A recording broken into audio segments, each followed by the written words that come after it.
Good morning, Dog Nation. I am Brandon Adams. This is DawgNation Daily, the daily podcast for Georgia Bulldogs fans, presented by Pella Window and Door of Georgia. All right, a couple things for you before we get rocking and rolling today. First of all, the Christmas tree is up. Our buddy Jeff Dancer, he's always said you put up a Christmas tree after you beat Georgia Tech. So I guess in honor of Jeff, we went ahead and put up our Christmas tree here to kind of kick off the week of December coming up and the Christmas season and all of that. Happy to have all of that back, and happy to know that Georgia is still a relevant football team playing meaningful games December and beyond. Not very many teams can say that. Georgia's one of them, so that's what the Christmas tree helps signify here. My family kind of putting this together for me, all the Georgia-themed and Dog Nation-themed ornaments. You love that. I'll also tell you this really quickly for a moment, too. I am not a particularly superstitious person. That's not something I find to be all that tasteful. But as the joke goes, I guess I'm a little stitious. So this sweatshirt, not a sweatshirt I wear on the air a ton, but I did wear this on the, I guess it would have been the Sunday before the national championship game in Indianapolis. Freezing cold up there in Indy, and of the many layers I had on that day, one of those layers was this sweatshirt. So as I was looking to get dressed this morning and saw this sweatshirt, kind of reminds me of the Georgia-Bama national championship win for UGA because I wore that. And I said, hey, pretty good vibes to get today's show started. That seems like a pretty good thing. So that's kind of the mood we are here right now. Looking forward to Christmas, but looking especially forward to what we think is going to happen on Saturday and the chance to beat Alabama again, which is certainly no small feat, and certainly the kind of thing that Georgia fans really crave on that mission, too, as the sign says in front of you, go for 3 in 23. So that's kind of where we are today. We got 2 really good guests. I'll tell you more about that coming up here in a moment. Also, a very, very stiff challenge from a key Georgia leader about how he wants to see his unit playing better moving forward, and perhaps a sharp contrast between the Dogs' celebration after a rivalry win and what Alabama's doing after its in-state rivalry win against Auburn. That contrast, I think, is a pretty interesting way for us to begin our show here today. So what do you say when we get it started? It is DawgNation Daily, the daily podcast for Georgia Bulldogs fans. It's presented by Pella Window and Door of Georgia, and it begins right now. Today's episode of DawgNation Daily is brought to you by Pella Window and Door of Georgia, viewed to be the best. Presented by DawgNation.com. This is DawgNation Daily, the daily podcast for Georgia Bulldogs fans. Here's your host, Brandon Adams. We are absolutely fired out of a cannon to begin this week. Everyone around Dog Nation knows exactly how much this all means. Georgia, Alabama, SEC championship, go for 3 in 23, that status on the line. And over the course of the next few days together, we're going to do everything we can do to get you ready for this. We have 2 great guests coming up today. It's always an All-American Monday around here because our buddy John Stinchcomb always joins us. We're going to double up on former All-Americans in today's show. We're going to welcome back our buddy, the former Alabama All-American Mike Johnson, onto our program today. He'll give us the Alabama perspective as the Crimson Tide gets ready for the SEC championship there on Saturday. We're going to have a full week of coverage here of things like that for you here on DawgNation Daily, presented by Pella Window and Door of Georgia. Let me begin this way, though. Both Georgia and Alabama had a Saturday showdown. Both had rivalry wins on the road against hated in-state foes. Both the games were a little bit closer than experts expected them to be, if not much closer than experts expected them to be. And yet both Georgia and Alabama seemingly had very different responses to all of this on Saturday. And I find that to be very interesting. Let's start with the Georgia part of this because that's what you care the most about. This was not a clean game for UGA. It was not a great performance. Great to get a 29th straight win. Great to, close out another perfect regular season. And obviously, continue to kind of show dominance over Georgia Tech. We run the state, so to speak. All of that is great, but the performance from Georgia overall was certainly not great. Georgia gave up more than 200 yards rushing there in the game. Javon Bullard saying in his post-game media availability that if you give up 200 yards to Alabama, you are not going to win that game there on Saturday, making that very, very clear. And in the midst of those discussions, Bullard also kind of making it very clear that what he wants to see from Georgia moving forward here is much better play than what the team showed Saturday night against Georgia Tech. This will be music to the ears of Georgia fans who are also kind of calling for the same thing here right now. Here is a very direct charge from a very articulate leader of this Georgia defense. This is what Javon Bullard said after Saturday night. It's something we'll dial in on it tomorrow. Just fixing the mistakes that we had, and we got to play better. You guys have had issues with defending mobile quarterbacks at times. It's hard to, key for a guy that, you lock up, I won't say lock up, but you defend the passes, and then the guy takes off, 15-yard gain with his legs. That's hard to defend. And you see it day in and day out, even in the pros, like mobile quarterbacks are really taking over today's game. So really just we got to dial in on that, knowing that, we're going to have a very mobile quarterback going forward in this next game. And we got to really just dial in the things that we need to fix. What Bullard says there is all completely true. Quarterbacks who run are really, really hard to defend. It's just true at every level of the game. Bullard's obviously right when he says that. And in addition to that, he's also right when he says that the Georgia defense needs to be more dialed in than it has been before. Not just against Haynes King, but against like Peyton Thorne and all these other, ham and egg quarterbacks that at times this year have gotten more against Georgia than the average UGA fan would expect this defense to allow. It has to be better on this mission to go for 3 in 23. And Kirby Smart in his post-game press conference on Saturday was kind of also asked about that too. In particular, the thing about Bullard saying, hey, when it comes to stopping this run, this is something in which Georgia needs to improve on. Kirby Smart kind of also gave his sort of spin on this a little bit about why it is that Georgia was having those issues on Saturday and why this has been a little bit of a bug in the Georgia defense kind of repeatedly throughout the season. This is some of Kirby Smart on that as well. There's different kinds of runs. There's quarterback runs and gap runs, which are really hard to defend if you have a good quarterback and you can run the ball with it. I've seen it all over the country. So we're pretty good at stopping a lot of runs. We've struggled with stopping some of those runs, and we got to do a better job. So, look, let me just kind of lay this out here, and this is going to be a theme we return to a lot throughout the week. Georgia does need to be better, right? If Georgia wants to win the national championship, it clearly needs to play better than it did on Saturday. Perhaps it will. There is a little bit of a trend over the last couple of years where Georgia seemingly plays at its best in the biggest games that it plays in. Maybe that repeats itself there on Saturday, but there's no guarantee that it will, right? You can't just assume that's going to necessarily show up again in 2023 the way that it often did in 2021 and 2022. There's certainly no guarantee, that's going to happen. And more so, what we have seen kind of play out perhaps is a little bit of a replica of what Saturday will look like to a certain extent. Y'all, there's just a very good chance that Jalen Milroe does have some success doing this on Saturday. That if Haynes King can do it, then Milroe probably can there as well. And if other quarterbacks this season have been able to do some of that, then perhaps Jalen Milroe, who's probably the most athletic of all the quarterbacks that Georgia has faced thus far this season, perhaps conventional wisdom just really does prevail, and he kind of does some of that too. There's a chance that's the case. There's also a chance the Georgia defense, with a week to get fully ready for all of this, has its best defensive game plan of the season. Maybe that's how this plays out too. There are no guarantees here, in other words. There is nothing I can say this week to say, I know exactly what's going to happen on Saturday, and I would tell you to be distrustful of anybody who says they know exactly what's going to happen on Saturday. This is a game in which two relatively even-matched teams are getting ready to face each other. Georgia has a slight advantage, we would believe, but the idea that there's some obvious huge gap here in favor of Georgia in this game, that's not true. There's a slight gap, and the slight gap may be enough to send Georgia to victory here. But from December on, all of the teams that you're playing are teams that are capable of beating you. That's just a fact. Georgia needs to be at its best on Saturday to win this game. Me telling you that, you already know that. We're all fully aware of that. That's just kind of the way that it is. But let me put a little bit of a positive spin on this here for a moment. If I'm a Georgia fan, and I am, and we're going to kind of come at this week from a very partisan place because this is obviously a very highly emotional game between both Georgia and Alabama.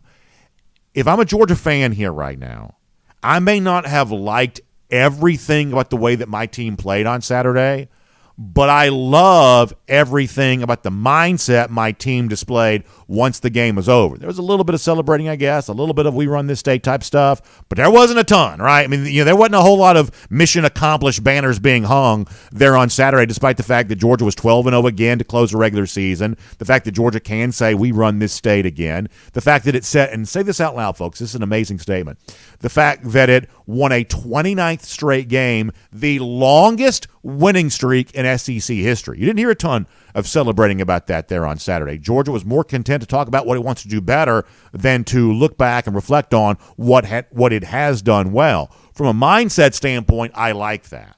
And I'm going to call this out. From a mindset standpoint, that is 180 degrees opposite the direction the Alabama Crimson Tide went on Saturday after they're also closer than it should have been road win at a hated in-state rival, Auburn. You know how this played out, and it was a thrilling game. We were obviously watching that at Georgia Tech, Bobby Dodd Stadium on Saturday before the Georgia game started. The miracle throw on 4th down. What are they calling this, Michael? Is it the mill throw? Is that what they're calling this here? The mill throw. Yeah, this is what they're now calling this, Alabama football. So this is a little bit of an example of what's going on here, is that Alabama is trying to do some myth-making here. Now, a good portion of Alabama's football history is embellished. You already know that. Most of the Nick Saban era is legitimate, perhaps with the exception of the 2020 pandemic title, which we all know was not a real football season. But other than that, the Saban era is all legitimate. But previous eras of Alabama football are essentially what amounts to pencil whipping, right? It's an old SID pulling out an almanac and going back and finding seasons. Well, I'm going to give a national championship here. I'm going to give one there. I'm going to give one here. I'm going to give one there. I mean, a lot of Alabama's football history is essentially just carved from something closely approximating fiction. And I think there's a degree to which this Auburn, victory at Auburn on Saturday is also going to kind of turn out to sort of feel like the same kind of thing. Instead of being a game in which Alabama also almost lost to a team that had lost by 3 touchdowns to New Mexico State, now it's the mill throw. Now it's one of these things where history is going to tell the story here of how great this was. And what Alabama is sort of in subtext, kind of unspoken language trying to say is, now we're even for the Prairie Jordan Hare. That's what they're really trying to say here, because this was the 10-year anniversary of the kick six, which I guess the Prairie Jordan Hare was the one against Georgia, but the kick six. Now we're even for the kick six. Now we're even for all of that. That's what Alabama's sort of trying to push after this game on Saturday. In fact, let me let you hear this. And by the way, it's not just interesting what's said here. It's also interested in who shared this. This isn't the kind of thing that a media person shared, not really supposed to be on the field, not supposed to let this kind of stuff be shared, kind of like some of the stuff that sort of comes out from time to time. The Alabama football account itself shared this on Saturday. Jalen Milroe running around after the win saying he should win the Heisman Trophy. Now, the audio I'm about to play for you is not great quality, but I'm going to play for you just to confirm that it does exist. Jalen Milroe running around saying he ought to win the Heisman Trophy because of some lucky miracle throw at the end to beat an Auburn team that's barely even going to a bowl game. I think this is embarrassing, but this is Jalen Milroe from Saturday touting himself for the Heisman. This is from Saturday. Listen to this.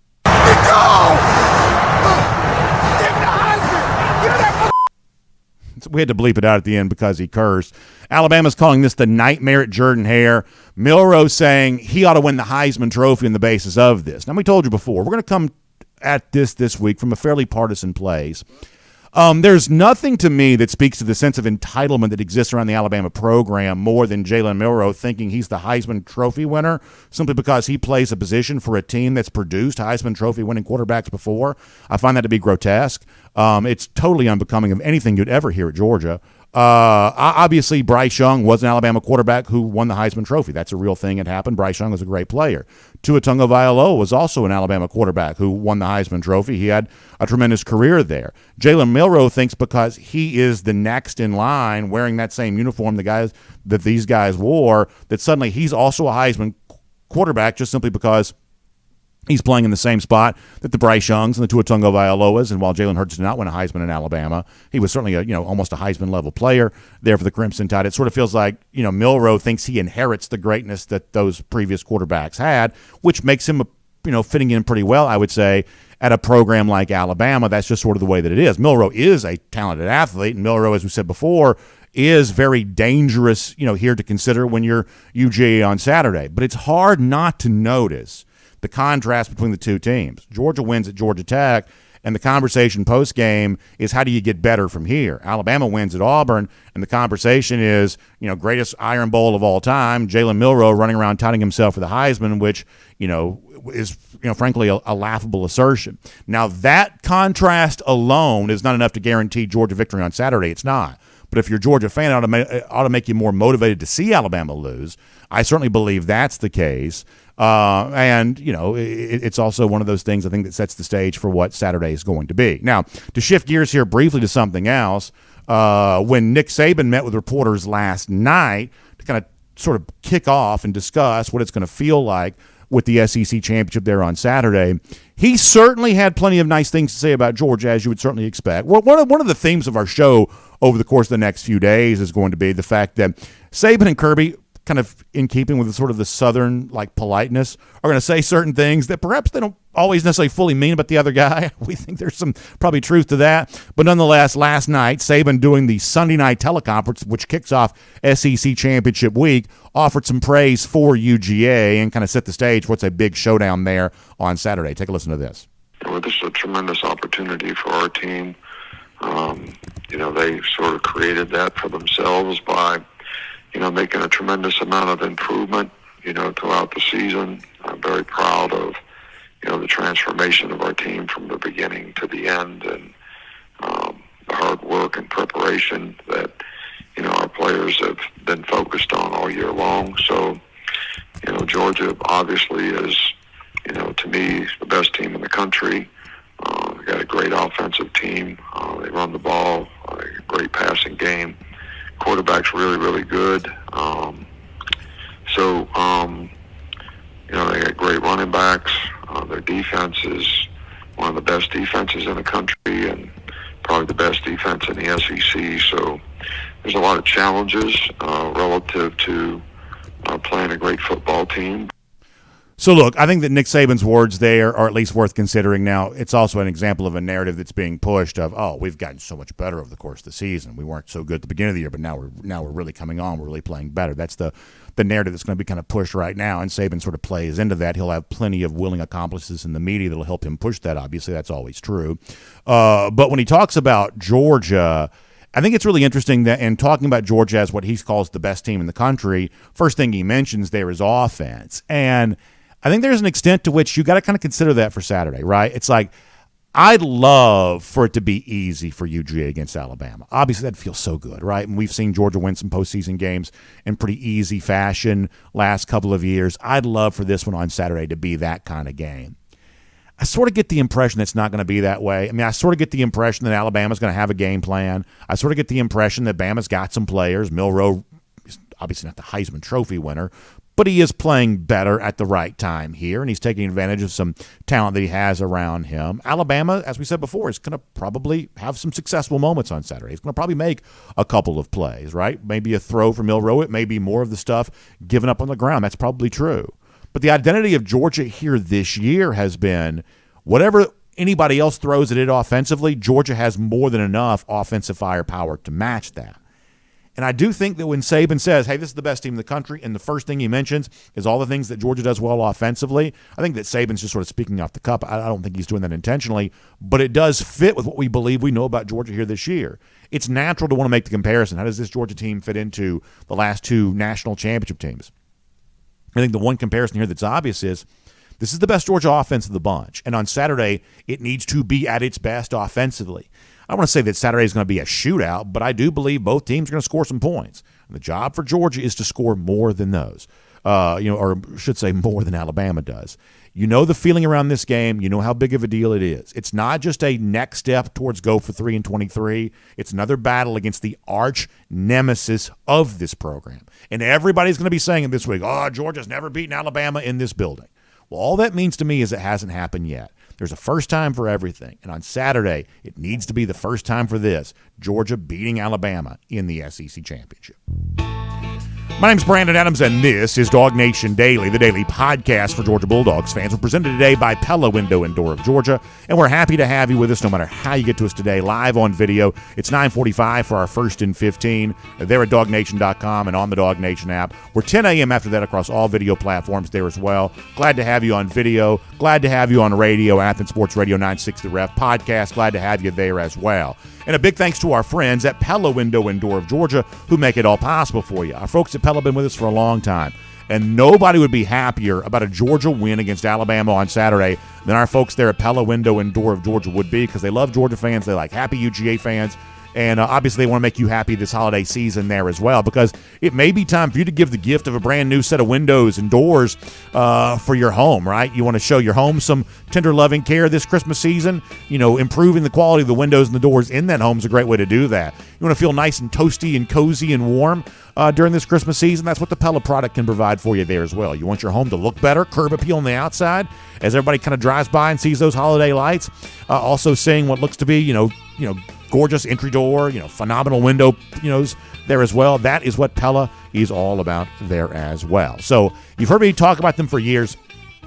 It's time for now you to take that next step. Go by and visit them at their Experience Center there in Duluth. You can put your hand on the product and kind of find out what makes the Pella line of windows and doors so much superior to everything else. You can also have them come visit you. You want that in-home consultation with one of the Pella experts? You can do that there as well. You can meet virtually if you prefer to do that too. A lot of ways for you to connect, to be educated on the installation options and if need be financing options, the entire product line here. It's not a pressure discussion. This is just simply an educational thing to say, hey, we truly believe that Pella Window and Door of Georgia is viewed to be the best, and here's why we think that. That's what the Pella expert's going to be able to do for you there on all of that. Also tell you about a great savings opportunity there as well, because between now and the end of the year, that's December 31st, you can get 10% off your entire project, no payments, no interest for 12 months, plus an additional $500 off your project. So once again, that's either 10% off your entire project or no payments, no interest for 12 months, plus $500 off your entire project. So a couple of different options there in terms of a great savings thing. You can give them a call, 678-638-1429. That's 678-638-1429. Or visit PellaofGA.com/DawgNation. That's PellaofGA.com/DawgNation. Pella Window and Door of Georgia is viewed to be the best. All right, we're trying to pick up the pace here a little bit because we have two great guests. Double All-Americans here on this Monday. Our buddy John Stinchcomb coming up. It's Mike Johnson, the former Alabama All-American before we're done, doing a great job on the radio on Atlanta's 92.9 The Game, but also a guy that knows this Alabama program very, very well. Mike will give us some thoughts on that before we're done. John coming up here in a moment. Prior to that, though, let me give you a couple of things. First of all, if you go to DawgNation.com right now, there is still a limited opportunity to get in on our Go for 3 and 23 tailgate for Saturday. We are kind of bumping up against our sort of guarantee for who can get a Go for 3 and 23 t-shirt. So there are tickets still available, limited number here, for the really inclusive, by inclusive I mean like the food, the beverage, all the stuff that kind of goes along with that. Tailgate right there at the Home Depot backyard. Closest tailgate to Mercedes-Benz Stadium there on Saturday. And a great chance to enjoy the food, enjoy the beverage, and the all-inclusive experience, but also enjoy the Go for 3 and 23 t-shirt. For the next, I think it's however many people are left, small number of people here, you can get in, you can get your Go for 3 and 23 t-shirt, you can be a part of our tailgate, Go for 3 and 23 tailgate at the Home Depot backyard on Saturday. That is coming up there. So limited space left. Go to DawgNation.com to find out more details about that. Let's also quickly go around the doghouse here for a moment. I want to set this up, and then we'll talk to John Stinchcomb about it. Kirby Smart also spoke again last night there as well, and one of the lingering issues coming off the Tech game from Saturday was who did not play. Tate Ratledge, Ladd McConkey, also Brock Bowers. After playing against both Tennessee and Ole Miss, Bowers was held out of the Georgia Tech game there on Saturday. Well, what does that mean status-wise for all of these guys moving into the Alabama game, the SEC championship here coming up this weekend? Well, last night, Kirby Smart meeting with reporters for the SEC championship kind of kickoff teleconference. This is the injury update he offered on these sort of key offensive names for UGA, Ra Thomas included, by the way. This is what Kirby Smart had to say. As far as last night, Brock was probably the closest to being able to go of those guys, and just didn't feel as good as he had. He was a little sore. And we wanted to be able to use him situationally or see what he could do if he felt comfortable with it, and just didn't think that he could go. I mean, it's nothing about who we're playing or anything else. He's got to be able to go compete at the high level and be able to feel good about what he's doing. And we didn't feel that he had that last night. And Tate, he may have could have played, but he was not 100%. And we're hoping to get him back. But as far as the other guys go, it's going to be day to day. I mean, we just don't know anything. We certainly don't know any more today because we haven't done anything.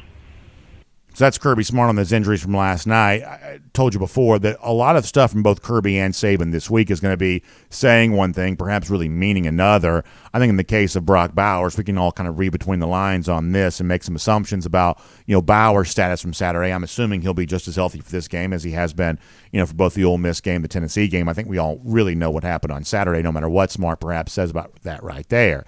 On the McConkey front, though, I told you last week, not practicing at all leading to the game against Tennessee, that's not quite the injury update you wanted to hear on Ladd. And when Kirby Smart leaves almost no room for interpretation on anything by kind of just saying nothing, I think you're left to say the McConkey thing going to be pretty mysterious there for Saturday. Rod Thomas, I guess we'll have to wait and find out. But in the case of McConkey in particular, that's a pretty significant injury loss if it does turn out to be that. Now, the flip side of this, we're going to talk to John Stinchcomb more about this here in a moment, is it seems like in the absence of guys like McConkey, playmakers are emerging at the right time for UGA. Kendall Milton is running right now like a top-flight running back for the Dogs. And, boy, it was important for Georgia on Saturday. It's fun to think that could also be present this Saturday there as well because you need that pairing of Edwards and Milton seemingly coming on at the exact right time. Dylan Bell feels like that too, kind of making you feel a little bit better about the uncertain status from a guy like McConkey and perhaps Rod Thomas. The fact that all of a sudden Dylan Bell looks like just a revelation for Georgia. Big game against Tennessee, big game against Tech. I think you're led to believe there's more of that coming here as well. So it's kind of a good news, bad news situation. The bad news is I don't think we really know how healthy some of these injured guys are for Georgia, especially Ladd McConkey. The good news is as some of these playmakers, established names, kind of recede into the background a little bit, other guys seem to be coming to the forefront, including Bell, who had a huge game for Georgia there on Saturday. So like any big game, injury conversation going to be watched very closely here this week. Kirby Smart giving you a little bit of an update there right there. So that's Around the Doghouse on DawgNation Daily, presented by Pella Window and Door of Georgia here today. Obviously, we're covering a lot of ground here in terms of how it all goes down against Alabama on Saturday. So let's talk to a guy who was a part of the first ever Georgia team to win the SEC championship about how this version of Georgia can travel that same path and get a win in Atlanta on Saturday. Let's do John Stinchcomb right now as a part of a Marlowe's Tavern Insider Update. From Athens and across the SEC or wherever the recruiting trail may lead, here's a DawgNation.com insider. Our Christmas tree kind of covers up John Stinchcomb's face, which I hate to do, and I guess the folks at Marlowe's probably want their ad on the screen here too, so we'll see if we can figure out a way to do all that. But nonetheless, glad to have John Stinchcomb here, Marlowe's Tavern Insider Update. John, it's a big one. You know how big that it is, so let's dive into it if you don't mind. Just talking about the injury situation for Georgia. I'm assuming that Brock Bowers is fine. I think a lot of this on Saturday was opponent dependent, whether Kirby Smart, wants to openly acknowledge that or not. The Ladd McConkey thing's a little bit more, troubling here right now. So probably a good time to have Kendall Milton playing his best football, Dylan Bell playing his best football. How much does the emergence of Bell, the emergence of Milton, make you feel better about the fact that a couple of other really dependable players for Georgia have very uncertain status going into the SEC championship game? Well, what makes me feel really good is the fact that you're recognizing the holiday season with your Christmas tree prominently displayed across your desk. So let's start there. Grateful for that. Priorities, right, B.A.? Sure thing. No, I think that this offense, if anything has proven true, it's the variability and the options that Mike Bobo has at his disposal. And a lot of that has come due to necessity and not having availability of Brock and not having availability of Ladd throughout the year. And it's given opportunities to guys like Dylan Bell. And I think the healthier that Kendall Milton has got this season, the more impressive he's gotten to all of us. I mean, we've gotten to see these past few weeks the X factor that this offense has been missing from that running back position. And Dylan Bell is a guy that has filled in admirably at times throughout the season, lined up next to Carson Beck in that backfield. But a healthy Kendall Milton is a scary proposition for any defense and has been a real burst of energy that this offense has been able to utilize. and we'll certainly look to lean on as we get into this, the most important part of this season with the SEC championship coming up, and then obviously we're expecting college football playoffs to follow. So it is good that we've got these players that have stepped up and been able to be relied upon. But with that said, Georgia is a different team when Brock Bowers and Ladd McConkey are on the field. And I'm hoping that, obviously it seems like Brock is a heck of a lot closer and should be projected as a real contributor on Saturday, and I'm hoping the same for Ladd. Let me give you a comparison for Dylan Bell here for a moment. I agree with everything you just said there, by the way, in terms of you're hopeful to get these guys back because they're important players. But, what we've seen from Bell the last couple of weeks, let me give you a comparison here.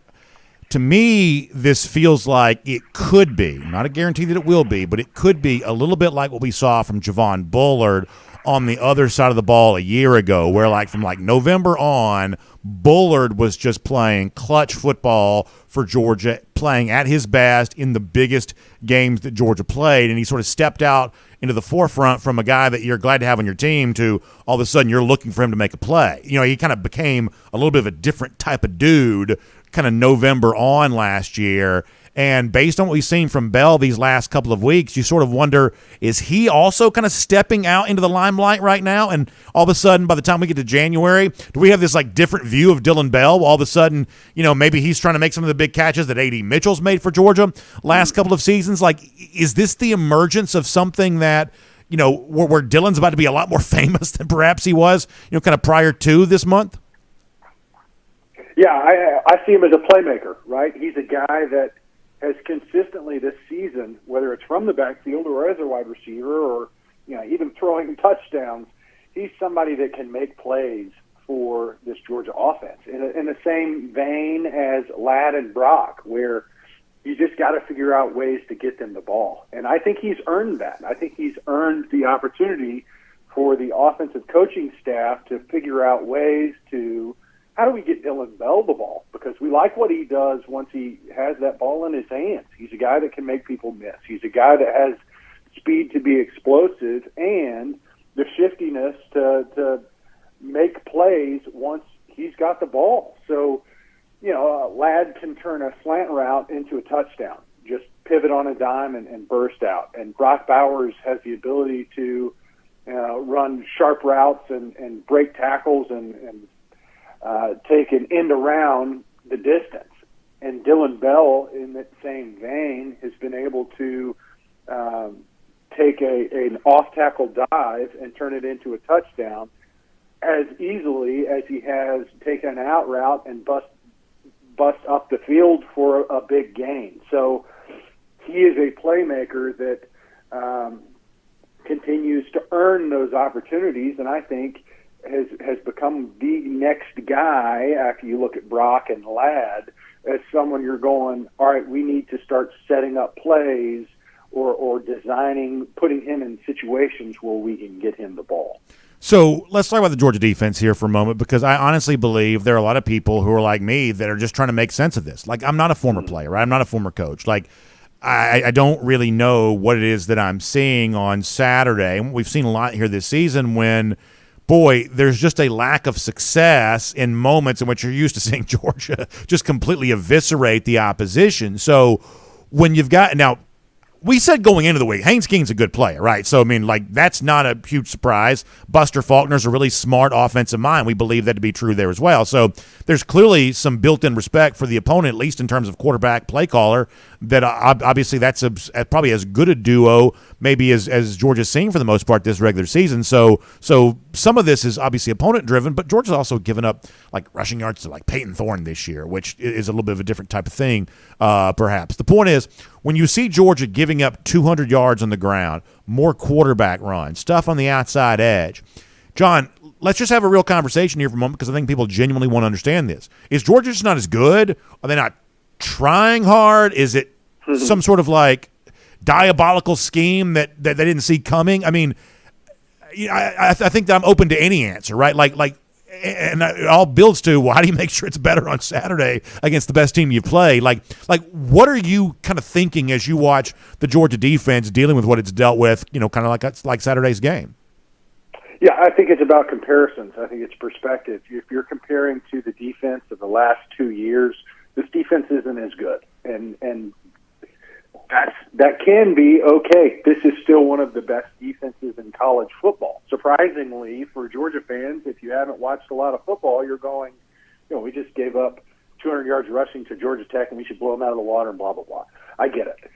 I understand that argument. With that said, the whole body of work, this is a good defense. It's not elite. It's not the defense of last year that was suffocating and historic in its performance. This is a good defense, one of the best of all the teams that are still in that hunt for a national championship. So don't hit the panic button. Don't say, this defense is going to be the Achilles heel. It is not. It is a good defense. Now, as you highlighted earlier in Coach Saban's initial assessment, this is an offensive-first Georgia football team. It is predicated on the ability to score points and then limit the opponent to not scoring as much, right? In years past, it's been, we only have to score 3 touchdowns because our defense is not going to allow more than 2 in a game. Now, that's probably not the case this year, especially as you go up against some of the best offenses in the country in the college football playoffs and what's to come. With that said, Georgia has to, and I don't think they did a good job of this on Saturday, they got to play with energy. They can't miss tackles. You got to get out there and execute. And more than anything, you got to get off blocks.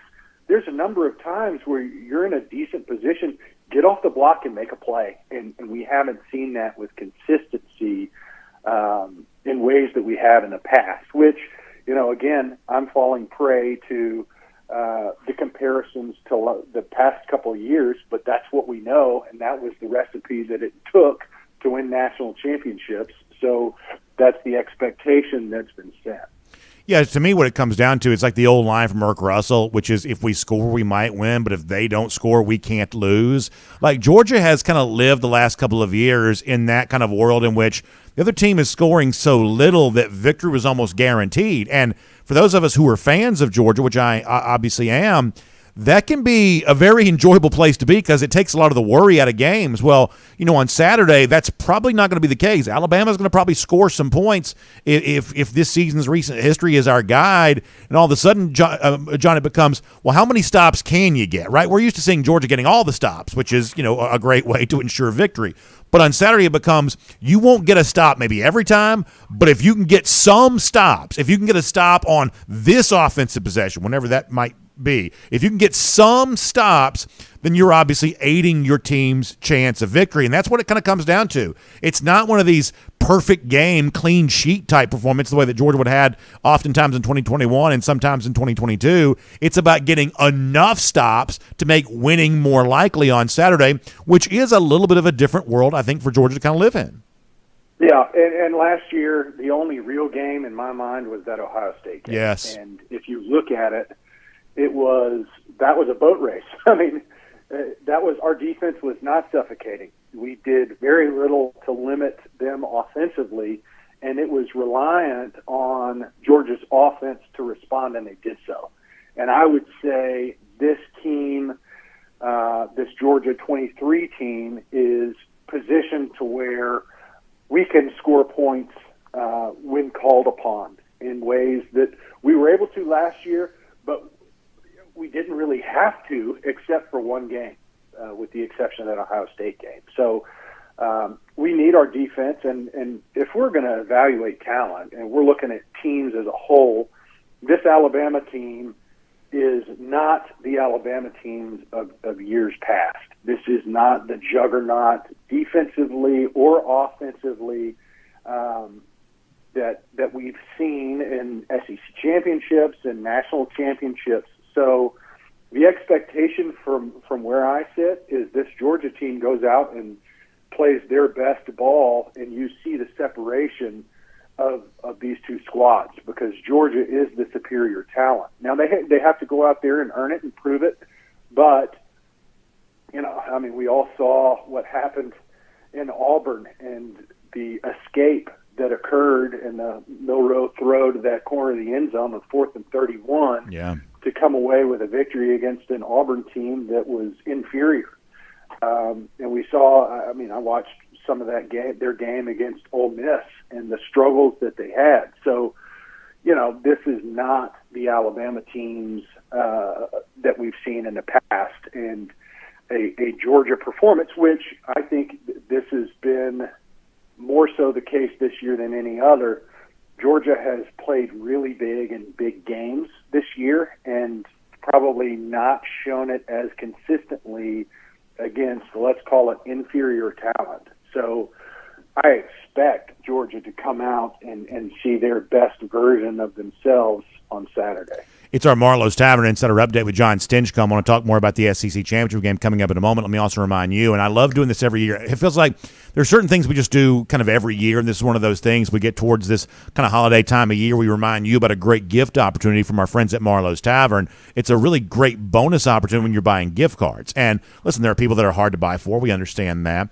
But chef-inspired food, craft cocktails, everybody likes that. And so at Marlowe's Tavern, you can enjoy that there as well and give the gift of Marlowe's Tavern to somebody here during this holiday season. The cool thing is that when you buy a $100 Marlowe's Tavern gift card right now to give to somebody here this holiday season, you're also going to get a bonus $25 gift card to go with that there as well. So it's incredible value, right? For $100, you're getting $125 worth of gift cards. That's great savings on great chef-inspired food, craft cocktails, all those really wonderful things. So please make sure you check out marlowstavern.com for more on that. Maybe you give the $100, maybe you keep the $25 and enjoy that for yourself and those that you love here this holiday season. But if you're looking for a great gift opportunity for people that are hard to buy for, chef-inspired food, craft cocktails, all the fun things at your local Marlowe's Tavern, you're going to enjoy that. marlowstavern.com for more on that. Buy the $100 gift card, get the bonus $25 gift card as a special thank you here during this holiday season. John, let me finish with this if you don't mind. You obviously know what it feels like to play, not this building, but certainly in this city for an SEC championship. You know the feeling around that.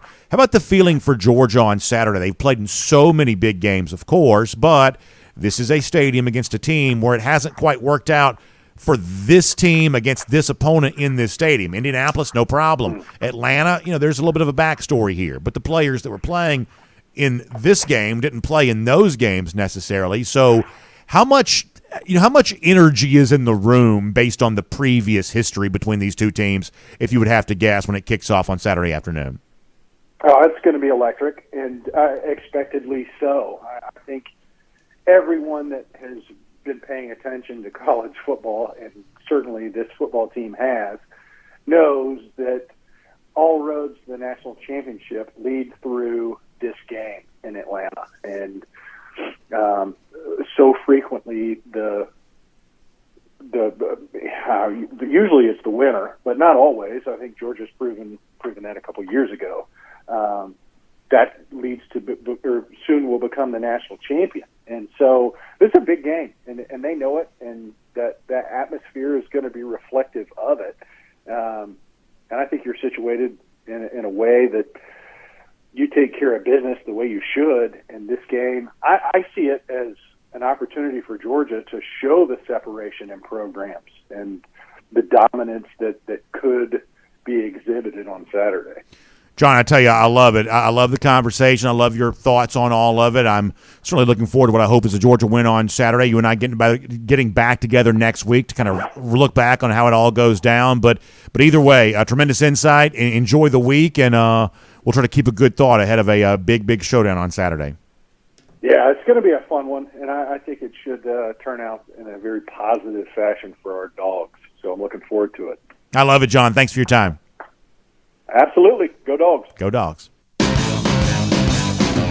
Let's take a look around the rest of the league. This is SEC Through. Yeah, so nice to hear some words of comfort from John there. On the one hand, hey, defense needs to play better. Perhaps there's a ceiling here in terms of what you compare this to previous years, but ultimately a victory that John thinks is coming. And I'll point this out, if you're tempted to overreact on the basis of, a bad defensive performance, air quotes around bad, but a bad defensive performance against Georgia Tech, keep this in mind. And sometimes we don't do a good job of explaining point spread stuff when it comes out because, various books have their own lines, and you have to oftentimes be in that state to place that bet. But we saw some of the Vegas casinos come out, last week with Georgia as a 3-point favorite. You couldn't find 3 anywhere right now if you tried, depending on where you are, which book you're looking at. For the most part, it's pretty much 5.5 painted across the board everywhere. So, the idea that somehow Georgia showed a deficiency in playing closer than it was supposed to against Georgia Tech, if anything, we've seen the line grow in recent days. More respect coming in on Georgia right now. Georgia about a 5.5 point favorite pretty much everywhere for this game there on Saturday, if not growing from that point in time too. So just at least keep that in mind here as you kind of roll towards Saturday. Speaking of Alabama, we'll talk to the former All-American for the Crimson Tide, Mike Johnson, coming up in a moment. His thoughts on the enemy's plan for Saturday. Prior to that, though, let's go cruising around the SEC, courtesy of Royal Caribbean. Simply put, obviously, when we get together in April of 2024, we're going to have so much to look back on about a special season for UGA and so much to talk about on board Allure of the Seas for our DawgNation cruise. Can't wait to do all of that with you. RoyalDogs.com, great website you can go to find out more about our DawgNation cruise. But you can also contact Jessica Slater and give her a call, 770-718-9147. That's 770-718-9147. You can also email her, jslater@dreamvacations.com. She'll tell you about everything we got planned for our DawgNation cruise coming up in April and all the great stuff that Royal Caribbean also has in store in 2024 there as well. I want to bounce through a couple of stories here just for a moment. Obviously, the big story in college football this weekend, perhaps even bigger than the games that were played, was the drama that played out on Saturday at Texas A&M, where it seemed like Mark Stoops was about to be announced, the Kentucky coach, of course, as the next coach at Texas A&M. Ultimately, that didn't happen. Stoops is now staying in Kentucky for what were reported to be the same contract he was on prior to this. This leads you to believe, and this is pretty much conventional wisdom, that Stoops was going to get the A&M job. There was a revolt on the part of key boosters, and therefore A&M changed its mind. And a lot of people are kind of like shocked by all of this. Mike Elko, the Duke coach, is now a former A&M defensive coordinator, is the replacement hire instead of Stoops, who we thought was going to get the job on Saturday. A lot of people have a kind of a strange reaction to this. I'm going to tell you 2 things here real quick. Thing number 1, listening to your fans, I believe, is almost always a good thing to do. Now, it doesn't always work out, but this is your key constituency, right? Whether it's like the oil money millionaires or just the rank and file season ticket holders. A revolt of the people who are your key constituency is the kind of thing you ought to pay attention to. You should. Tennessee did that when it came to Greg Schiano, and while there were some shaky years to start off with Jeremy Pruitt, I think most of us would say the program's on better footing right now with Josh Heupel than it would have been if Schiano had gotten the job.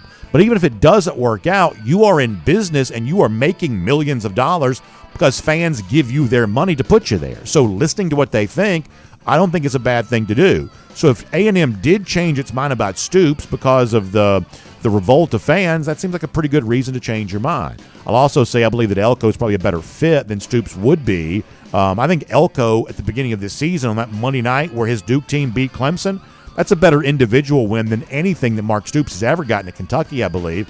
And Stoops has been the coach there far longer. So I think Stoops is probably a little bit overrated. I think that Elko seems like an up-and-coming guy. I also think he knows the lay of the land there in College Station because he was a good defensive coordinator there.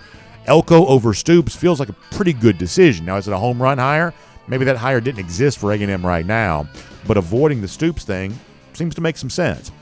Jeff Lebby was also hired this weekend as well as the Mississippi State coach. Of course, Lebby, most recently Oklahoma offensive coordinator. He also worked at Ole Miss under Lane Kiffin, kind of bounced around here a little bit. He's got a tie to Art Briles, a family connection that's going to get brought up here, but we'll kind of judge this more about, what it's going to be on the field for him. If Mississippi State could have hired Jamie Chadwell, the current Liberty coach, I believe that would have been a better hire. Seems like Chadwell's waiting for a better job, and maybe he's wise to do so, but Lebby is less of a sure thing than a guy like Chadwell would be. He's clearly an offensive mind. Those are in vogue coaching hires. It's also seemingly the exact opposite of what Zach Arnett was, which is probably the direction they want to go here. So a less heralded but nonetheless significant SEC coaching hire made there. Then I'll quickly mention this, and we'll bring on Mike Johnson onto the show today. We'll have obviously more time to react to the games that were in the upcoming days, but I've just got zero respect for Ohio State. Just absolutely zero respect. this has been a better defensive team all year long. This is a Michigan team that had been sort of clouded in scandal, had actually played a little worse here in the last couple of weeks. And Ohio State goes on the road to Ann Arbor. Very timid, tepid game plan. Ryan Day, I thought, coach scared, settling for a couple of long field goals at a couple of times in which a guy who really needs a rivalry win perhaps could have been more aggressive. It just didn't do it. And I think what Ohio State kind of found was kind of punching in the late score to win a game like this a lot more difficult when the opposition doesn't have 10 players in the field the way that it was against Notre Dame. So obviously I'd kind of talked myself into the Buckeyes going into this, and that's pretty clearly a wrong decision here. Michigan does stand up, and you now assume, barring some sort of shocking circumstance in the Big Ten title game, they are on their way to the college football playoff. And so a program marred by scandal still alive here for the postseason after that win. And, the Florida performance against Florida State probably requires a little bit more time than we have opportunity to discuss here right now. Just say this. There is a lot to sink our teeth in on that one here coming up pretty soon. But for now, the Seminoles also still undefeated and still alive for the college football playoff too. So we'll cover some more of these games coming up in future days. For now, though, how about a chance to welcome in a voice that I just love hearing? We used to do SEC Country Live together. So glad to have him back on the show here today. It is Mike Johnson, now on the mornings in Atlanta on 92.9 The Game, doing a great job there every morning and part of their Falcons coverage. Of course, Mike being a terrific former Falcon there as well. Mike, welcome back here to DawgNation Daily here today. Obviously, we wouldn't bring on a whole bunch of Bama guys in a week like this, but you are clearly our favorite, and so we're happy to have you as a part of the program. We hope you're doing well. I'm doing great, man. And look, I come in peace. No worries from me, man. I'm not here to stoke any fires or start any fights with anybody. I come in peace. I'm looking forward to it this weekend, man. No, I'm excited about it there as well, and I obviously want to get that conversation going with you here in a moment. But I miss doing this kind of stuff with you, so if you don't mind, let me ask you about this. What did you think about the drama on Saturday with A&M almost announcing Mark Stoops as a coach? Seems like there was a fan revolt. Now they changed their mind. They go Mike Elko, which I personally believe is probably a better hire anyway. Kind of fun drama. I love coaching carousel stuff. I always have. A&M's obviously kind of an interesting program because the Jimbo thing turned out to be a total disaster. What did you make of that, and how entertained were you by kind of some classic old school coaching carousel drama? You know what's funny about it, BA, is when all this stuff was happening, I thought to myself, God, it'd be a fun week to be on SEC Country Live. No doubt. Look towards this weekend. Here's what I'll say about the A&M thing, and I think a lot of A&M fans, either way, were probably let down. I think when you talk about A&M and the money they throw around, the money they spent just to get rid of Jimbo Fisher, it seems like they were probably looking to hire a coach with some sort of championship pedigree. I mean, I think Mike Elko probably has a couple of MAC championships as a defensive coordinator, but other than that, hasn't won a lot of rings in his day. So neither has Mark Stoops. And when you look at it from that angle, I think A&M fans are a little bit disappointed, which rightfully so. They expect a splash higher when you're paying the old guy $70 million to go away.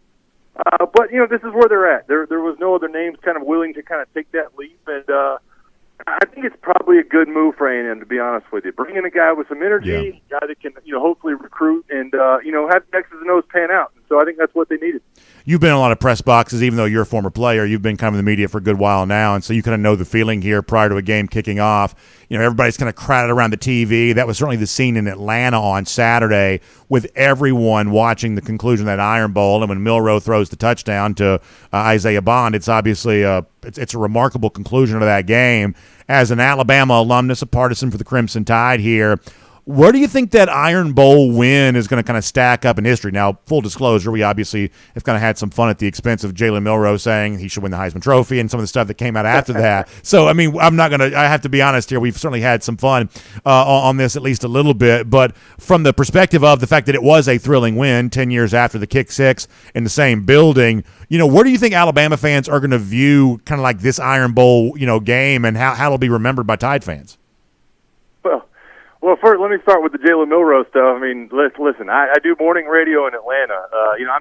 I'm not numb to it, and I've had some fun at his expense too. I think I said this morning on the radio that he might be the first guy ever to win the Heisman to be benched going into the South Florida game. So that would be kind of ironic.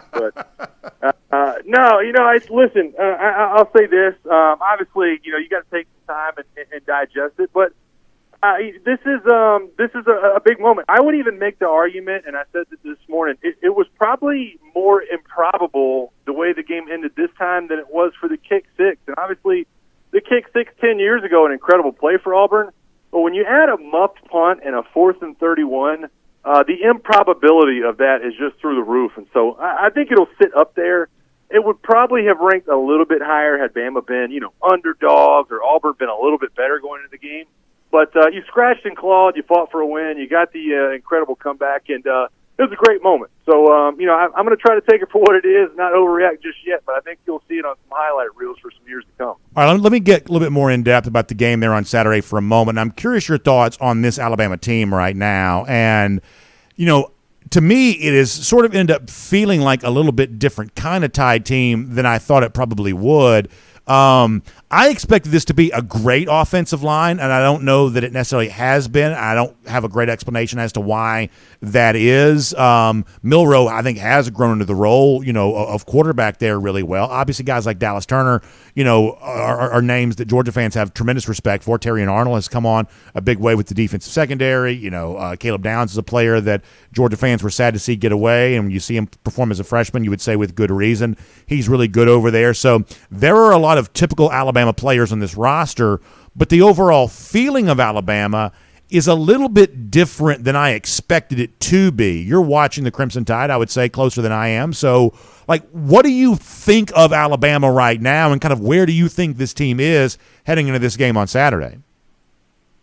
Well, I think, first and foremost, you look at the overall landscape of college football. I don't know there's any teams right now that are better than the last two Georgia teams or the last Alabama team that won a national title 3 years ago. I don't know that anybody is really playing up to that standard. I think for Alabama fans right now, there is almost a lack of comfortability with how these games play out. Yes, Milroe has grown into the role. Yes, he's thrown some passes over the top and gotten a lot better with his arms, and you have to be aware of his legs, but there's just an off-schedule feel to the way this offense kind of operates that makes a lot of Alabama fans feel uneasy. These aren't designed runs for the most part that Jalen Milroe is picking teams apart with. This is, I'm getting pressure. The offensive line is getting pressure in my face. I'm, breaking a tackle and rolling out and ripping off 30 yards. And so this is not the Alabama teams that turned around and handed off to Derrick Henry and, could always count on, 2nd and 2 and being able to take play action shots. This is an off-schedule team that, while scrappy, doesn't lead to a lot of comfortability in the brand of football they're playing. And so I don't think that this team is as good as some of the championship teams that Bama has had in the past. But there is a puncher's chance that you feel anytime Milroe's in the backfield taking the snap. And so it's an added element for sure, and I think Bama fans would rather have the comfortability of the incredible run game and the dominant offensive line. But they've been able to piece together a decent season, and I think that's all you could have asked of this team this year. Let me ask you this. I want to try to squeeze in two things before I let you go, starting with this. Beyond Milroe with his legs, what do you think the key to victory for Alabama would be on Saturday? Is it as simple as saying, we've really only seen probably one team really get in Beck's face this year. That was probably Missouri. Carson was probably not, as you would expect, not quite as good when he faced, fairly consistent pressure there in that game. Is this as simple as saying, okay, a guy like Turner's got to have a really big game, for the Crimson Tide? Like, beyond what we've kind of seen Milroe do, what else would be kind of a key to victory for you for Alabama if it were to play out that way? Well, let me give you one thing that to me is what separates good Alabama games from bad ones. And it might sound minute to some people, but yards after the catch and yards after contact. Interesting. And I say that because Milroe, while he has become better with his arm and hitting receivers, it's not always in stride, right? So you don't have the explosives that you had from a Jalen Waddle and a Jamison Williams and some of the other incredible wide receivers and players that have come through that program. Sometimes it's Jalen Milroe throwing for 12 yards and making the throw a little bit low or, behind somebody and then getting a first down and falling to the ground. And when they've had to piece together long drives like that, that's when they get off schedule and the run game kind of falls apart a little bit and they get a hiccup down the field. That's what you saw last week against Auburn. So I think it's yards after catch. And by the way, that's what Carson Beck and Brock Bowers and Lyle McConkey are so good at. That's why they're so explosive. He puts it in a position where they can not only catch the ball and get yards, but also run after the catch. And that's something that Bama just hasn't been that great at this year. I think that's a really interesting point. I'm glad I asked you that, and I'm glad you gave such a great answer. Let me finish with this. And to me, you could go any direction on this. Who do you think has the emotional edge on Saturday? And I ask that because, on the one hand, you could say, well, Georgia now knows it can beat Alabama because it did that in Indianapolis to conclude the 2021 season. On the other hand, Alabama can say, yeah, but we won the games between these two teams in this building, the place where these two teams are obviously going to play there on Saturday. On the flip side, Georgia can say we won the last two national championships. On the other side of that, Alabama can say, yeah, but we're hungry to kind of get back to a championship place that for the last 24 months the Tide kind of really hasn't been at. Like, is there an emotional edge on Saturday? And if so, who do you think has it? Boy, that's a really, really, really good question. And I'll be honest, it's hard to answer because, I've been in those locker rooms. We lost to Florida in 2008 when it was a 1-versus-2 matchup in the SEC championship game. And we took that edge the entire season the next year and ended up beating Florida in 2009, the Tim Tebow cries game and all that. And we kind of had that chip on our shoulder, whereas I don't think Florida did. They ran into some issues later that year, had some guys get in trouble, had some guys make some bad decisions. The fact that we are a year removed from that national championship, SEC championship combination back in 2021, I don't know where the emotional edge goes to. I'll be honest. I think Alabama has played with their backs against the wall since the Texas game, and they've kind of played with that attitude of we have to come out swinging or else we're going to lose sight of our goals for the rest of the year. But Georgia is the best team in the country, and while everybody around the country keeps waiting on Georgia to get complacent and to fall off, you and I both know Kirby Smart. I love Kirby Smart. He's one of my favorite coaches of all time, and he has that youthful attitude that really gets those players fired up. And look, there's a 26-year age difference, 25-year age difference between him and Nick Saban. I think it shows in some of these emotional situations. And so Kirby really has the ability to fire that locker room up. I know Alabama has their backs against the wall and feels like they need to come out swinging against the number one team in the country. And so I think that's going to be something to keep an eye on as we move throughout this week, for sure. I tell you, to this day, nobody breaks it down like you do, Mike. I really enjoy talking about this stuff with you. Glad we got a chance to do that here today. Remind folks, if you're in the Atlanta area or if you just want to kind of tune in and hear some great talk each and every morning, looking at the SEC, looking at Atlanta sports, the Falcons, everything else, remind folks how they can hear you on the radio, Mike. Yeah, we're on every morning, 92.9 The Game, 6 to 9 a.m. We have a lot of fun, man. We try to keep it really lighthearted.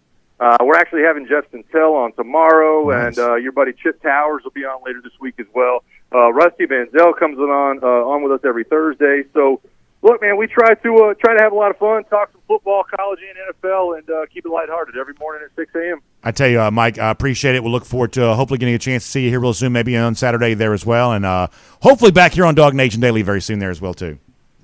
Always good to catch up, buddy. Good stuff there from Mike Johnson here on the program today. Going to try to do a lot of that kind of stuff for you this week. Always a lot of fun. And obviously, as you head towards Saturday, one of my favorite things about being in Mercedes-Benz Stadium for Saturday's game is that the press box gets completely turned into like just an absolute mecca of Dr. Pepper. You got Dr. Pepper fountains. You got Dr. Pepper in the coolers. You got Dr. Pepper everywhere. And some of y'all know how real this is for me. It's my favorite. Like, you know, you're in a big game when the press box has like wall-to-wall Dr. Pepper, all the various, flavors, various varieties, all over the place, fountain, can, whatever else. That's what Saturday is at Mercedes-Benz Stadium, and it's a reminder of how connected Dr. Pepper is to college football. It's the one the fans deserve. So if you're like me, you're already getting some on Saturday, but if you're going to be at home watching the game, how about dialing up and getting yourself some there too? Perhaps you try the brand new Dr. Pepper Strawberries and Cream, or the Dr. Pepper Strawberries and Cream Zero Sugar, or you want like the Dr. Pepper Zero Sugar, the Diet Dr. Pepper, whatever else. Which to this day, no diet drink tastes more like the real thing than Diet Dr. Pepper does. Just unbelievable stuff. Whatever it is, we love Dr. Pepper, and we love Dr. Pepper being connected to college football. So make sure you find it. You're going Kroger, wherever you're doing your shopping here this weekend. Pick yourself up some rich, one-of-a-kind flavor of Dr. Pepper, the one fans deserve. All right, couple of golden shoes on the way out the door here today. And one of these, also speaking of our DawgNation Cruise, a DawgNation Cruiser is going to be honored with our golden shoe here for today. Let's show you the first one on the screen here coming up. It's Ness Baldazan, who, by the way, his Twitter handle is Dog Cruiser. He was on our Dog Nation cruise, and he shared. So he's a Carrollton guy, and he shared this picture from me there at Grisham Stadium on Friday night, calling the Carrollton game. I believe this may be the only photo I have of myself doing play-by-play. Ness sharing that. Obviously, the Trojans came up a little bit short in their battle against Walton, but always good to hear from Ness. Terrific guy, big bourbon tasting guy. Always has a great bottle of bourbon to go with all the great UGA victories. So, Ness, thanks for sharing that. We will give you a golden shoe for that. Appreciate you being on hand for the game on Friday. And another golden shoe going out here there as well. We had some fun making fun of Ryan Day on the weekend being born on third base. Russell McLaughlin sends this in. Little bitty Ryan Day sitting there on third base. Russell, that's very funny. Really good stuff. We will give you a golden shoe for that there as well. Lousy stinking Gators had a 12-point lead on Saturday. Could not hold on to it. You had media people crying after the game. It was very, very, very, very tough weekend there in Gainesville, and it gets even worse. 1,115 days. Actually, that's how long it's been since Florida's beaten Georgia. Let's make sure we give it the right way. 1,115 days. That's how long it's been since Florida's beating Georgia, but who knows? It may go another 1,115 days before they do it again. So there you go. That's fun to consider. And busy week for us, previewing the SEC Championship. We'll do it again for tomorrow. So thanks for being here. DawgNation Daily, presented by Pella, Window and Door of Georgia. And on video. Time now for the R.S. Andrews Cool Down. R.S. Andrews, the one you turn to for your air conditioning, heating, plumbing, and electric needs. They show up on time. They do the work that's promised, the price that's promised. So, obviously, high stakes on Saturday. There you go. Kirby with the Christmas hat on. The Christmas tree going there as well. I like that. I wonder if Kirby's ever worn a Santa hat. Like, I wonder if he ever just sort of gets in the Christmas spirit there on Christmas morning, puts the hat on. My guess is he probably has it, but it's kind of fun to think that he might. I wonder if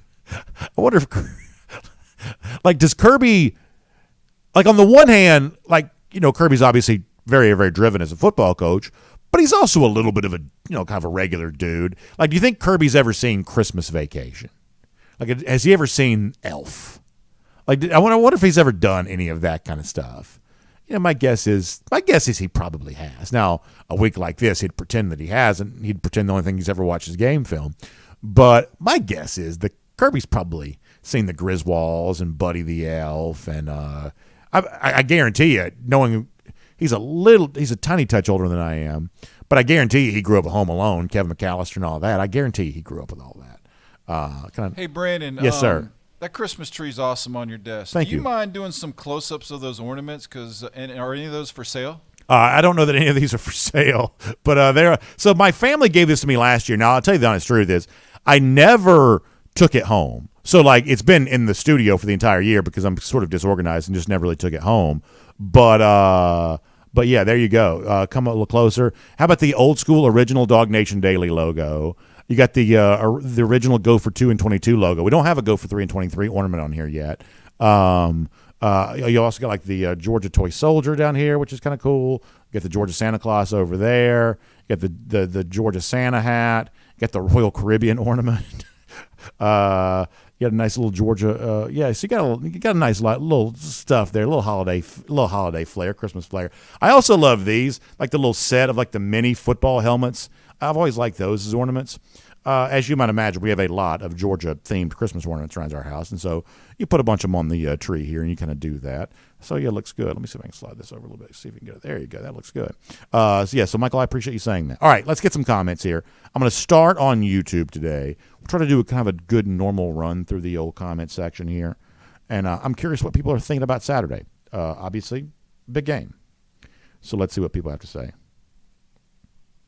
Jonathan Aaron wondering what Ohio State's reason for losing this time is going to be. Yeah, you kind of wonder.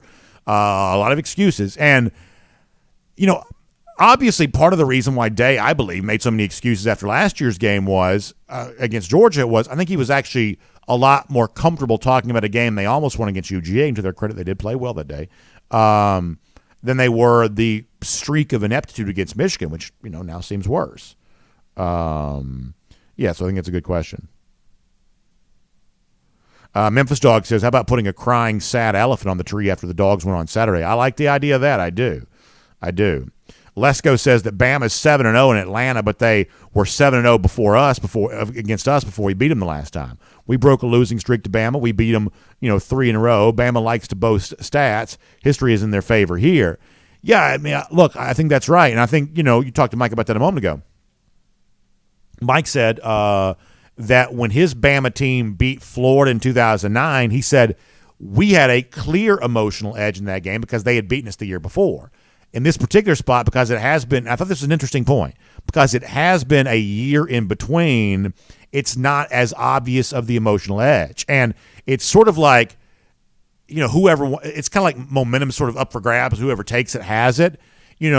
Georgia can sell itself on, well, people are telling us we can't beat Bama in Atlanta. And if you believe that, then that turns out to be true. Or Alabama is saying, people are saying that the David Pollock thing, right? Georgia's your daddy or whatever it was that he said. That's probably, kind of motivation for Alabama in a game like this. And if they really believe it enough, it's perhaps true.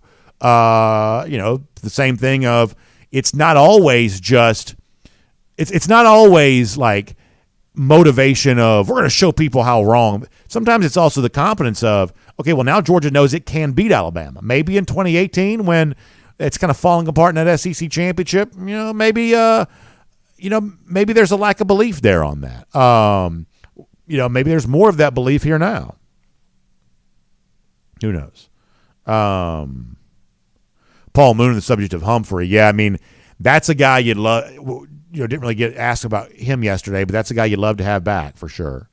Bobby Mean says, I think we're seeing the end of the Saban era, and I think this might be a passing of the torch game where Kirby beat Saban, and I think that Nick may retire. Bobby, I'm going to tell you right now, and I try to be as honest and genuine with all of you as I can be, I really want that to be true. I want Saban to meet Kirby at the center of this field on Saturday, much like Hulk Hogan and the Ultimate Warrior in WrestleMania 6, and I want, fully, finally, and completely Saban to just give Kirby the belt forever and a day. I want that to be true so bad. I want Georgia to win this game with 3 touchdowns and just leave no doubt that it's just over and done with. And Alabama exists as a program in the history books, not the present tense. I want that to be true so, so bad. But, my expectation is it's actually going to be kind of a slugfest. My expectation is going to be it's actually going to be kind of a hard-fought game. I will be more than happy to tell you what I want to be true and what I don't, want to be true, or, what I think might actually be true. That there is a lot of meaning potentially around this game, both in terms of what Alabama believes it has a chance to restore, also in terms of, what Georgia has a chance to further. So stakes are very, very high. Frank Patterson says the never beat Bama in the SEC championship game narrative gives Kirby the do something no other team has done motivational angle. Frank, I think there's a degree to which you might be right about that. I once again, this is what I hope is true, but I have definitely thought about this. That last year, Kirby goes on SportsCenter with Van Pelt and says, we're motivated to win the SEC championship because that's what the team in 2021 didn't do. And what we've talked about in this space before is, how do you sell this team on doing something the others haven't done? And it did occur to me, maybe it's this, that maybe it is this, that you can be the first Georgia team to beat Bama in Atlanta. And it's going to be talked about. It is, because we care about the SEC championship. Down here, we just care about this. And so, you would think like a more casual fan, like a Northern or something like that, would think, well, if you win the national championship, who cares who won the lesser, trophy? But down here, that's not how we act. We do act like the SEC championship is a big deal. Georgia acted like it was a big deal a year ago.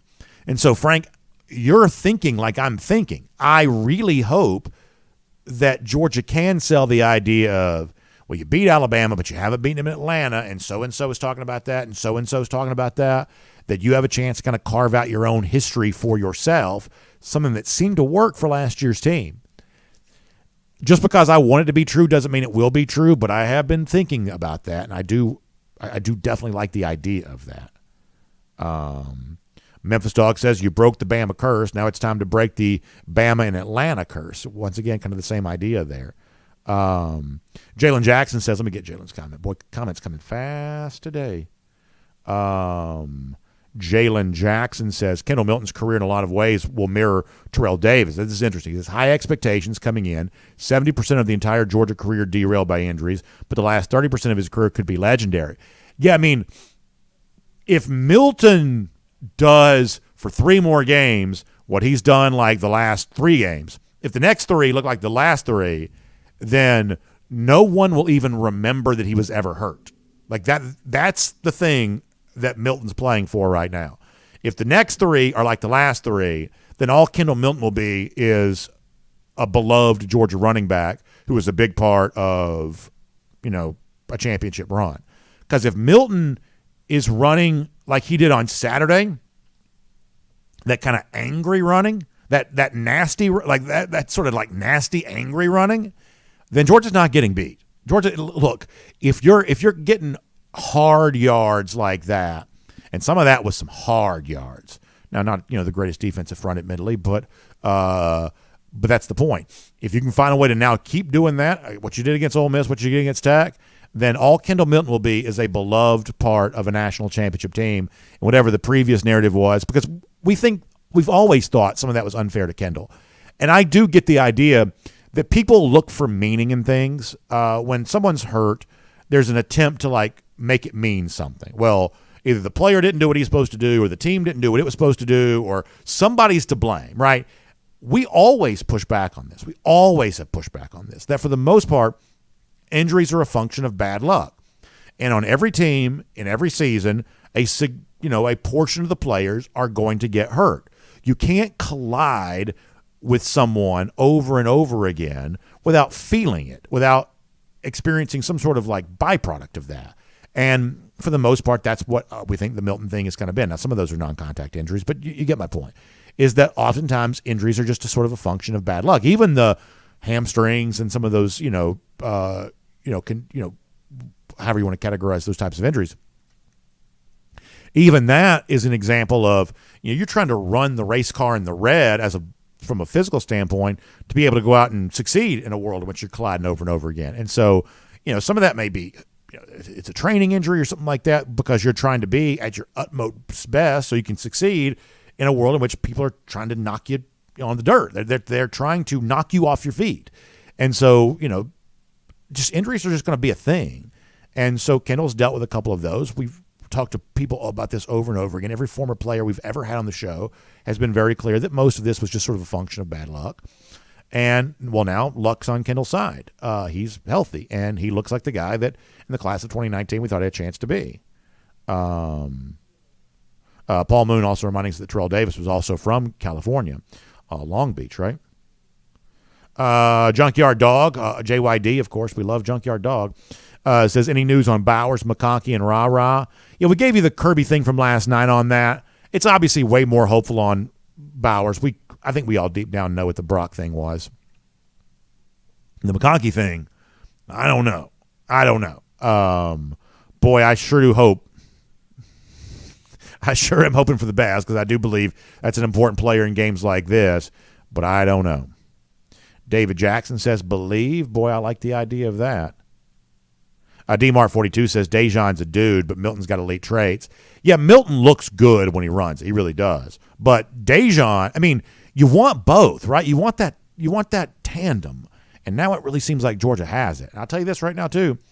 Dylan Bell, man, that seems real. Doesn't this seem real to you? This seems like it's really happening. And that's a very good thing, too. Let's see what else.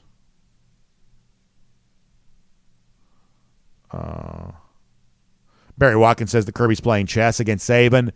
Yeah, I do think the chess match here is pretty interesting. And I've said this before.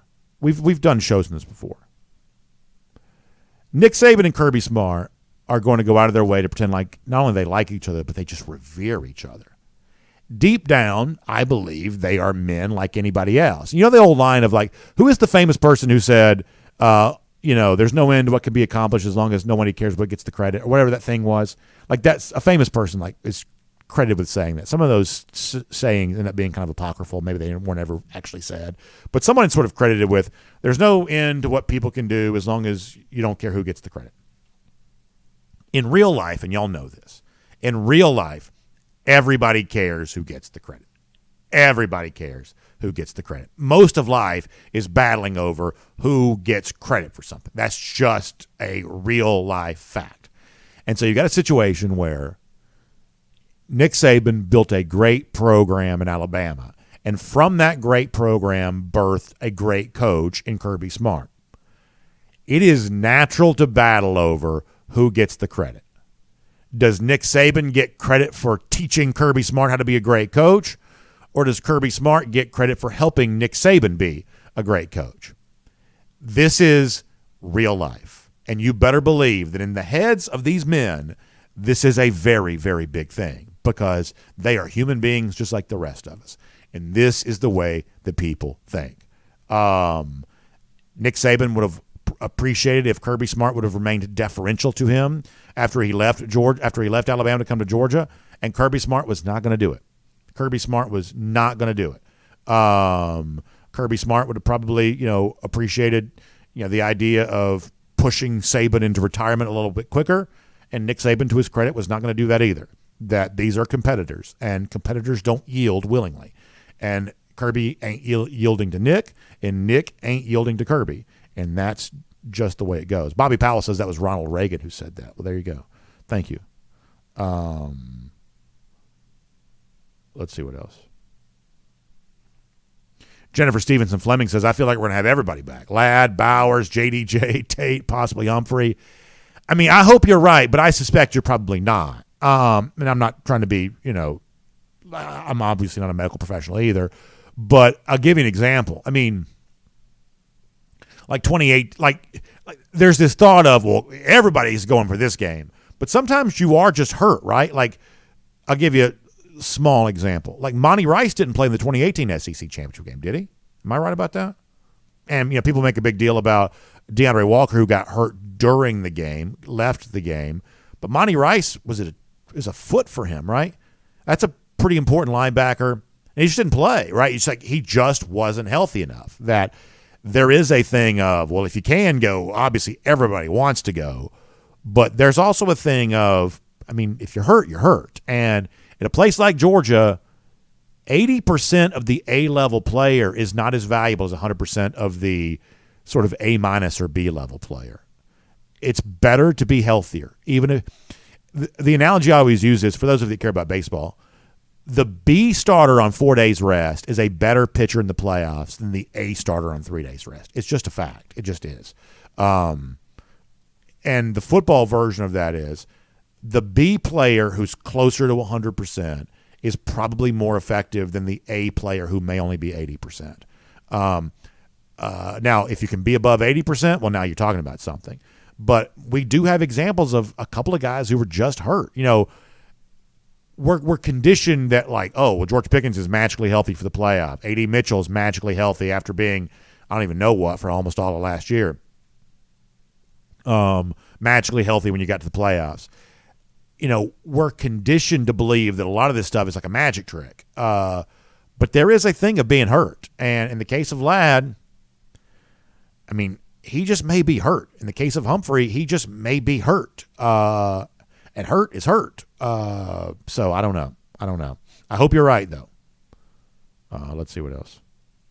Ira Burshad checks in, says, Go Dogs from Texas, feeling confident and thinking Kirby was totally right to rest the injured guys against Tech. Yeah, I think you're right about that. Let me get the rest of this.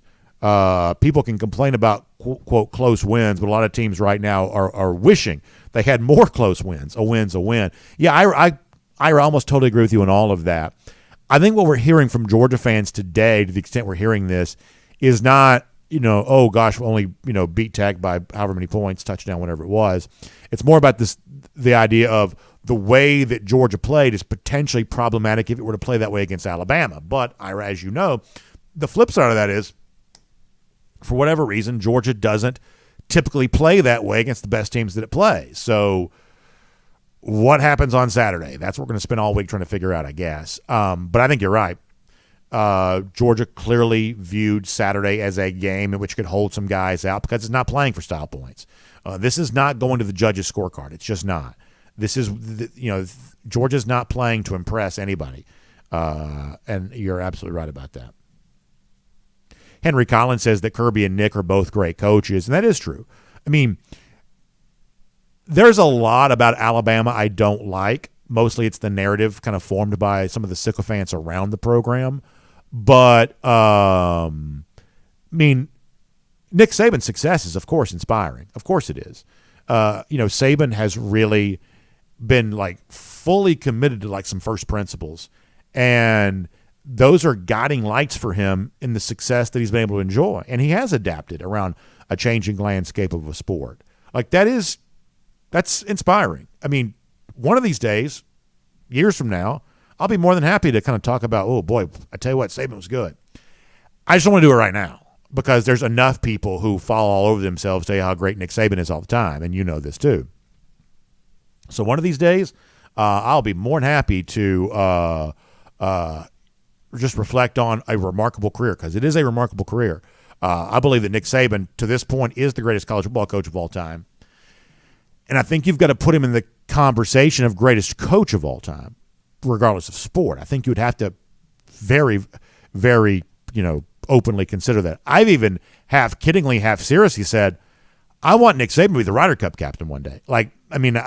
So I have great respect for Saban. I'd love to see Saban do something for me for a change, which is whip these American golfers into shape and they go over to Europe. One of these European Ryder Cup years, I'd like for Saban to be he's obviously good friends with Justin Thomas, and he loves golf. I mean, I respect Saban so much that one of these years when they go over to Europe, I want Saban to be the Ryder Cup captain. That's how much I believe in him. But, I'm not that interested in giving him praise right now because too many people are already doing it. Ryan Walker, with obviously some fond remembrances of Devin Willock. Yeah, no doubt.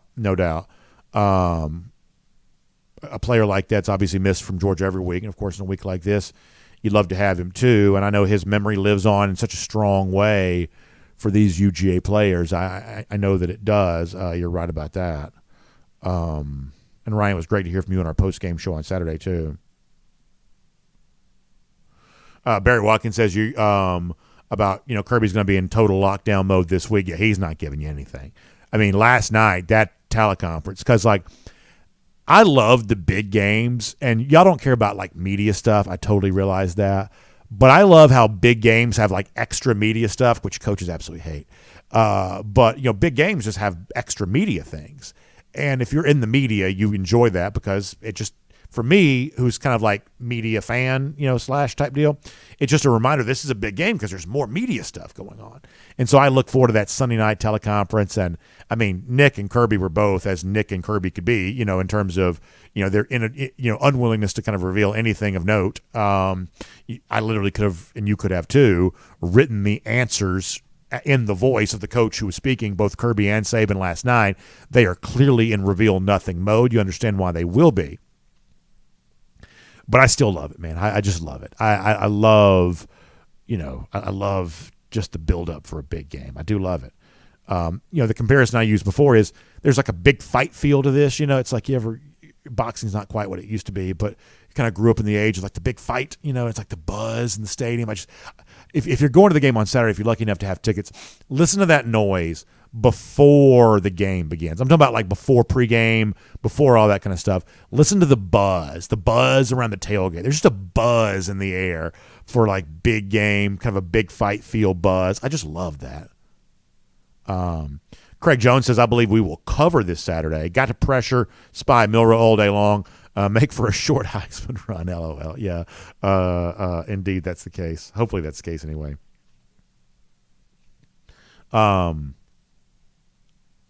Jimmy Spire says, I'm a dog fan. Somebody let the actually, that's not what Jimmy said. I combined two comments. He says, I'm a dog fan. Someone give a score. Be honest either way. Yeah, I'm not ready to give a score yet. I'm not. I mean, I think Georgia wins the game, of course, but I'm not ready to give you a score yet on that. Probably higher scoring for me. Probably higher scoring.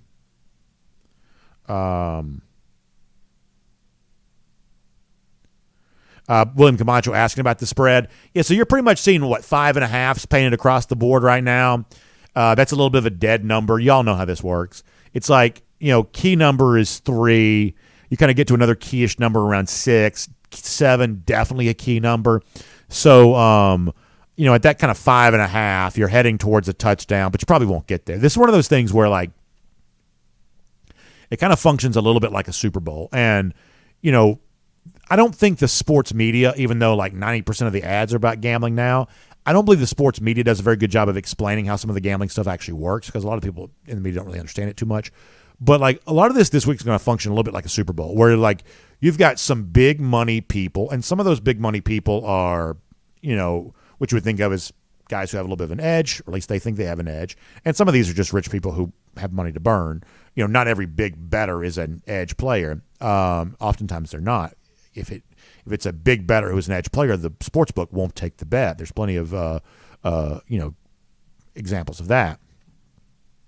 The point is, though, there's a lot of waiting and watching, right? A little bit like a Super Bowl type thing, where probably a pretty tight line right now, but if it gets upwards towards a touchdown, then there are people ready to pounce on Bama. The lower that it gets, there are people ready to pounce on Georgia. That the line movement has people kind of waiting to jump and waiting to pounce, and there's probably going to be some two-way action on a game like this, you would probably think. Mike Mazelle's calling for a 31-18 win, same as the national title game. I would like that. Bill Sanders got to go back to work. Bill, we're glad you're here today. Matt Rugavina says he's got his newborn niece screaming in his ear, so apparently some leftover Thanksgiving family festivities going on for Matt there, which is fun. 33-18, yeah, that's right, 33-18. Richard McClam's got it Georgia at 28, Bama 26. That'd be an interesting score. Marshall Fleming giving an early scouting report that 77 and 74 for Alabama hold on every single play. So there you go. Doug Rayburn, saw Doug on Friday there at Carrollton. Yeah, Doug, it was good to see you too, Doug. Absolutely. Really good to see you there as well. Boy, a lot of good Georgia fans this week, both at Carrollton on Friday and in Atlanta on Saturday. That was great. Let me go to DawgNation.com here. Rome Dog says, make no mistake, Saban's going to come up with something, preparation, just like last Saturday. Still not sure why Auburn only rushed 3, and as Brooksy said, they only rushed 2. Yeah, I wish we had more time. This is one of those days where the show could have been 17 hours long, because what Auburn did at the end of that game ought to be illegal. Like the idea that you drop, what they drop, I guess 9, right? Say drop 8, but really more like dropping 9. I guess they drop 8 because they had the one defensive lineman who was spying Milroe, which is the dumbest thing in the world. Like he's not going to run for a 50-yard touchdown. He's not going to convert 30 yards on the on the fourth down there like that. And plus, if he does, the defensive lineman's not going to stop him anyway. Georgia used to sometimes spy with like Devontae Wyatt, which was an embarrassment of riches that you could spy a quarterback with a defensive lineman. But Auburn's not going to spy a quarterback with a defensive lineman on fourth down like that. You're just not doing it. So only rushing 2 there. Plus, any quarterback will tell you this. Any quarterback will y'all know, I'm the farthest thing from a quarterback there ever was. But any quarterback will tell you that they don't want to face pass rush with a receiver's got to run 40 yards down the field or whatever it is. That takes time, even for Isaiah Bond and speedy SEC receivers. It takes a little while to get down the field. And if you've got, pass rusher breathing down your neck, well, that just rushes your throw. And it's like there's a reason why, even good quarterbacks barely complete 50% of their deep throws, because it's a harder throw to make. It's certainly a harder throw to make accurately. And it's a very difficult throw to make accurately when you've got pressure. Like, what is Auburn doing? Very bad. Sling Blade Napier saying, I'm hearing that Buster Faulkner may go to Arkansas. Yeah, Tech is not keeping Buster Faulkner. Now, Buster's got a quarterback, kid in high school. Maybe there's some thought that maybe he wants to stick around. I'm honestly not sure what grade Buster's son is. I probably should know that. I don't know. I don't, though. So, he's got, family ties to Georgia now, kid playing high school, but he's not playing in Atlanta anyway. The point here is that Buster Faulkner did too good on Saturday from a Tech fan's perspective. They weren't winning the game no matter what. They'd been better off if Faulkner had a worse game. Faulkner probably played his way into or coached his way into something else if he does want it right now. Eventually he will. And like Sam Pittman's coming back. Pittman's offensive coordinator hire is very important. He had Kendall Briles. That worked out pretty well. Our theory on Arkansas was, and I realized that, like I said, this is one of those days we can talk 100 hours about everything. I really believe that Arkansas knew it needed to slow down this year to try to help a defense. The last couple of years have been terrible. The weird irony is, like, Barry Odom may be coach of the year nationally for the job that he's done at UNLV. He was a terrible defensive coordinator at Arkansas. He was horrendous. And so they hired Travis Williams for this year. Odom, obviously left. And they lost Kendall Briles to TCU. And so Sam Pittman brought back his good friend, Dan Enos, and I believe that Enos was there for the purpose of slowing it down offensively so Arkansas could try to help out a defense that had just played terribly. And it just didn't work, right? But Pittman is coming back for 2024, and the offensive coordinator hire is going to be a very, very big thing. Would Faulkner like to work for Pittman? My guess is probably so. Now you may say, well, Pittman's not, exactly on the most secure footing. Offensive coordinators bounce around a whole bunch anyway. So that seems like a pretty good fit if that's what Faulkner wants to do. It is still a big deal to kind of uproot and move your family. That's still a big deal. But I can tell you this, Arkansas recruits Atlanta a ton. So they're used to running planes back and forth from Fayetteville to Atlanta. So if Faulkner, and one of the things that does go on, a lot more people realize is you got some of these assistant coaches are flying around seeing their kids play some. Teams I think are getting a little bit better about letting their coaches have, the chance to watch their kids play high school sports, which is what they probably should be doing. And so maybe there's the chance to do that. But either way, I hope Tech enjoyed the Buster Faulkner show on Saturday because that ain't lasting much longer. I can promise you that. Let's see what else.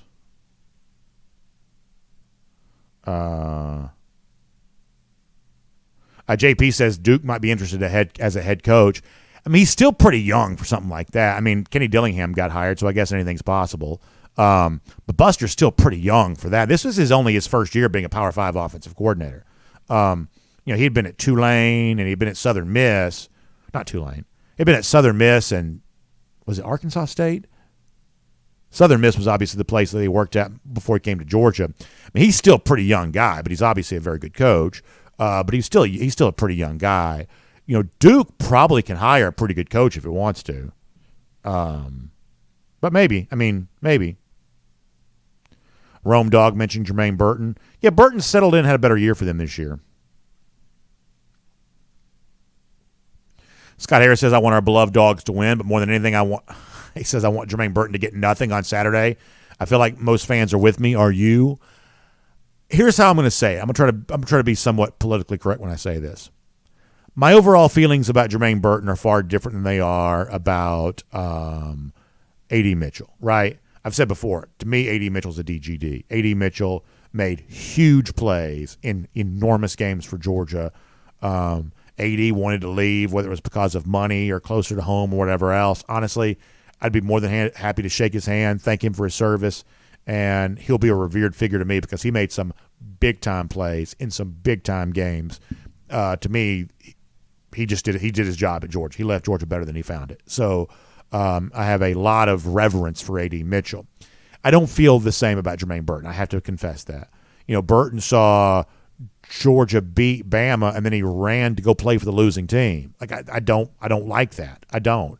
Now, Terrence Edwards loves Jermaine Burton. I love Terrence. So there's a sense in which I probably have greater respect for Jermaine because I know how much Terrence loves him, believes in him, and all that kind of stuff. And ultimately, these are real people that we're talking about here. So I try to kind of keep both things in mind. Then from a football standpoint, I don't love the Burton story, but I have great respect for people who love Jermaine. So I try to keep all of that in mind. But from a football standpoint, yeah, there's obviously, I think, some room for some bad blood there.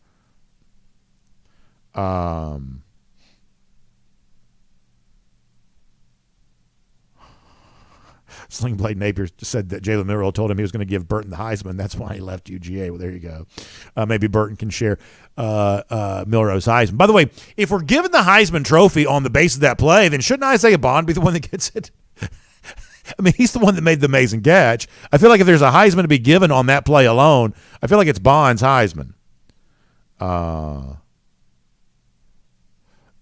G. Grace Bama Boy says that Burton did what was best for his career. He loves Georgia. And, listen, I would say that Burton did what he thought was best for his career. But when you look at the way that Georgia receivers have kind of performed these last couple of years, I don't know that quite worked out the same kind of type of way. B.A.'s Ty Stone Cold South says, do I have to go watch the reruns of B.A. Blackbeard, the high voice for Ryan Day? Yeah, Ryan Day wasn't asking where Lou Holtz was on Saturday. Did y'all notice that? I wonder where Lou Holtz is right now. He wasn't doing a lot of that on Saturday. He was interviewed on one of the pregame shows Saturday, which I thought were all just atrocious. Nobody really kind of talking about like what's actually going on with that Michigan-Ohio State game. Like, I don't know why everybody's going to be so polite on TV all the time. But anyway, Day was interviewed pregame. There's a chance he may have like gone to a lower octane on some of that beard dye. It may be a little less dyed than it used to be. Did y'all notice this on Saturday, or is it just my TV? Maybe my resolution wasn't quite what it was. I feel like he may have gone down to a lower octane on that beard dye. And this is the move right now. Somebody told me a long time ago I should have started coloring my hair back when I didn't need it, because that way when I did need it, nobody know the difference, which is probably a pretty good idea. But what you do is, a lot of the TV guys do this, is that slowly over time they start going a little less dye, because eventually nobody believes it anymore. I mean, there's a point in which just nobody believes it. And so I believe that Day is kind of going into the sort of like phase of, I'm going to let a little of this kind of bleed out a little bit here. That may be what's going on there. Jonathan Aaron says Mount Rushmore of coaches. He says Nick's there. Coach K's probably there. Is it Bobby Knight? Yeah, Knight's got, 3 titles? I think you'd have to put Wooden over Knight for now. Like, Knight would be very close. But to me, the 2 easiest are Kirby, Wooden. I mean, can you have a second college basketball coach? It seems like college basketball is very much a coach's sport. Belichick's got to probably be on there, right?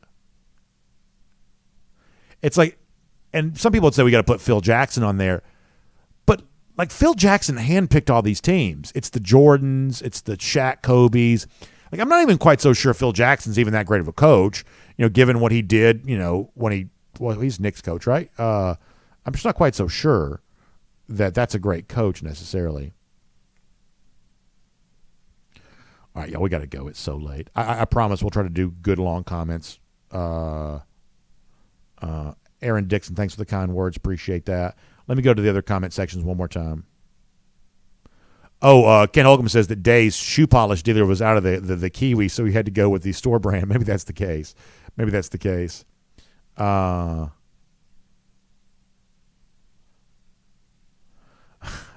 Somebody also reminding us, Sling Blade Napier, that one of these days the NCAA might actually do something to Michigan. Yeah, maybe that's the case. Sling Blade also saying that maybe the Heisman should go to the Auburn defensive coordinator on that play. Yeah, maybe that's the case there too. Randy McFadden agrees with me on Phil Jackson, so there you go. Even late in the show, got a little bit of room for some hot takes and some non-college football stuff. Gary Westmiller says, I wish I had some hair to dye. Then Jason Glossier says, just paint your head. You ever notice, like, back in the 90s, of course, it always comes back to pro wrestling for me. Like, you go back and watch, like, Randy Savage and some of those guys. I mean, they did that. Like, Randy Savage spray painted his head. Like, he had a little bit of hair and, like, spray painted head underneath that. So there's also that stuff that you can do where, like, you sort of a little dab of it. It's like a little salt and pepper shaker, look, a little dab, and it kind of makes your scalp look brown. You can do that. Miriam Corbin, thanks for the kind words. I hope to see you on Saturday there as well. Let's see what else. Anything else? We got to go. It's so late. Joel Moody says his wife predicted 38-27. I'll take it, Joel. I'll take it for sure. Lucy Bowers-Boykin agrees with me that the sideburns were a lot lighter. I think we're the only people that are kind of on the trail on this, but it sounds like Lucy's with me. Lucy and I are Ryan Day beard truthers. I think you may be right about that. Once again, I just love this. Ryan Day, born on third base. I just love that. It's kind of crazy. Like, I was almost mad at myself on Saturday for even caring who won that Michigan-Ohio State game. I felt sort of just gross watching it, but I was into it. I was. A lot of y'all were too. Brian Buttry says that Jimbo Fisher's going to be 100% gray by this time next year. The one on Jimbo is, and I know for a fact this is true, y'all go back and watch photos from him year over year over year. Like, he's done the LeBron thing. Jimbo Fisher's got about 20-30% more hair now than he had like 3 or 4 years ago, which I guess if you've got, $100 million, you can make yourself look however you want to. I swear to you, go look at Jimbo now. Now, Jimbo wears a hat a lot, so it's hard to tell. But if you see a picture with Jimbo, he's got way more hair now than he used to. Way more hair. LeBron probably did the same thing. A lot of movie stars, I guess, do this too. But Jimbo's got way more hair. Way more hair. Let's see what else. Bobby Powell, very funny. All right, it's so late. So late. Anything else? Oh, we got to go. All right, y'all have a good day. We'll do comments, try to do a lot of them all week long. R.S. Andrews brings the cool down to you. Find them online, rsandrews.com, for your air conditioning, heating, plumbing, and electric needs. They show up on time. They do the work that's promised, the price is promised, including heating system, getting it tuned back up to factory fresh specs, keeping you warm and toasty all throughout this Christmas season. R.S. Andrews can do that for you. So find them online at rsandrews.com. All right, we'll see you back tomorrow, 9:45, 1st and 15, 10 a.m. across all video platforms. After that, DawgNation Daily, presented by Pella Window and Door of Georgia. We'll see you then, everybody.